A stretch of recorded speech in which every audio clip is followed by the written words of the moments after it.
యేసయ్యా స్తోత్రాలయ్యా నా దైవము నీవయ్యా. శుభోదయం. క్రీస్తు యేసునందు ప్రియమైన దేవుని బిడ్డలారా, మన రక్షకుడైన యేసు క్రీస్తు యొక్క పరిశుద్ధ నామములో మీ అందరికీ ఉదయకాల శుభాలు తెలియజేస్తున్నాను.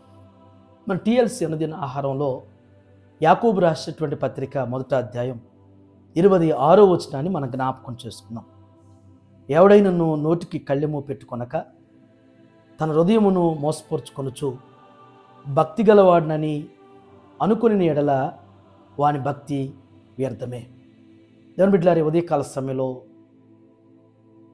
భక్తుడైనటువంటి యాకోబు శ్రేష్టమైనటువంటి ఒక తలంపును మన జ్ఞాపకం చేస్తున్నాడు.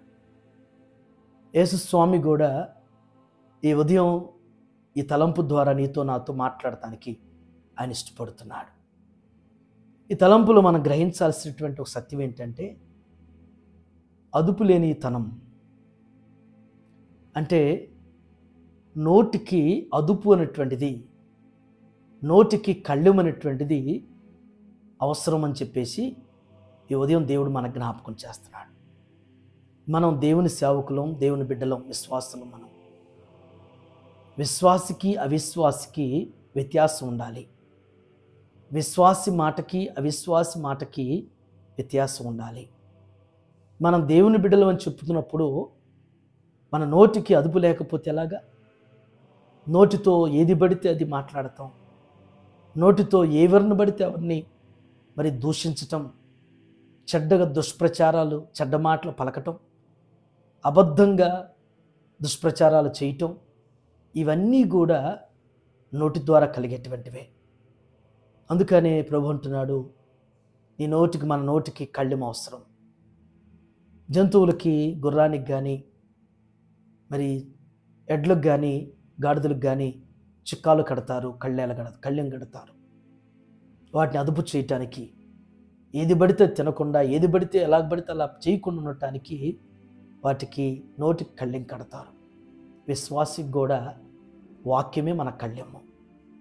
విశ్వాసి దేవుని బిడ్డలో మనం వాక్యం చేత హెచ్చరించబడుతూ, ఒక విశ్వాసిగా మనం ఇది మాట్లాడకూడదు కదా, ఇలా చేయకూడదు కదా, ఇలా ప్రవర్తించకూడదు కదా, ఇలాగా మరి ఉండకూడదు కదా అని మనం గ్రహించుకోగలిగితే వాక్యమే మన కళ్ళెముగా మన నోటికి అదుపు పెట్టగలుగుతుంది.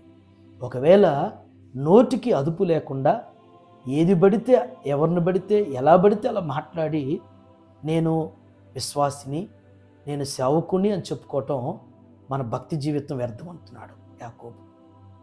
ఒకవేళ మనం గొప్ప ప్రార్థనా పరుడం కావచ్చు, గొప్ప ప్రసంగికులం కావచ్చు, గొప్ప విశ్వాసం కావచ్చు, నిత్యము వాక్యం ధ్యానించేవారుగా, స్తుతించేవారుగా, ప్రార్థించేవారుగా అయ్యుండి నోటిని అదుపు లేకుండా చేసిన భక్తి వ్యర్థమే.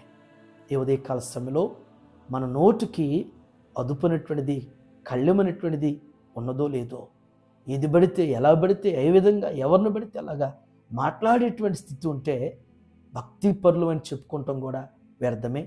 మన భక్తి కూడా మరి యాకోబు అన్నట్లుగానే అక్కడ జ్ఞాపకం చేసినట్లుగా మనం మోసం చేసుకుంటున్నాం అనేటువంటిది ఈ ఉదయకాల సమయంలో గుర్తెరుగుతూ మన జీవితంలో మన నోటిని అదుపు చేసుకోగలిగితే మన జీవితంలో గొప్ప ఘనత, గొప్ప ప్రశంస, గొప్ప గుర్తింపు అనేటువంటిది. నోటిని అదుపు చేసుకునే వారికి సమాజంలో చాలా గొప్ప ప్రశంస దొరుకుతుంది. అట్టి రీతిగా దేవుడు మనలందరి జీవితంలో అదుపు కలిగినటువంటి నోటిని అనుగ్రహించి ఆయనని మాత్రమే స్తుతించగలిగినటువంటి వారుగా, ఉపయోగకరమైనటువంటివి, ప్రయోజనకరమైనటువంటిది మన నోట పలికిస్తూ ఆయన మహిమార్థమే మనల్ని దేవుడు బలపరచునుగాక. ఆమేన్. చిన్న ప్రార్థన చేసుకుందాం. దయగల మా తండ్రి, కృపగల నాయన, మీకు వందనాలు. ఈ ఉదయం నాయన శ్రేష్టమైనటువంటి తలంపు అయ్యా, మా నోటికి నాయన అదుపునేటువంటి అవసరమని మీరు జ్ఞాపకం చేశారు. ఈ నోటితోనే ఆశీర్వచనాలు, ఈ నోటితోనే శాపవచనాలు మాట్లాడుతుంటాం. నోటితో నాయన ఏది పడితే, ఎవరిని పడితే, ఏ విధంగా పడితే ఆ విధంగా మాట్లాడే వారంగా ఉంటున్నాం. క్షమించమని మీ సన్నిధిలో ప్రార్థన చేస్తున్నాం. ఈ ఉదయం నాయన మీ వాక్యం చేత మాతో మీరు మాట్లాడారు.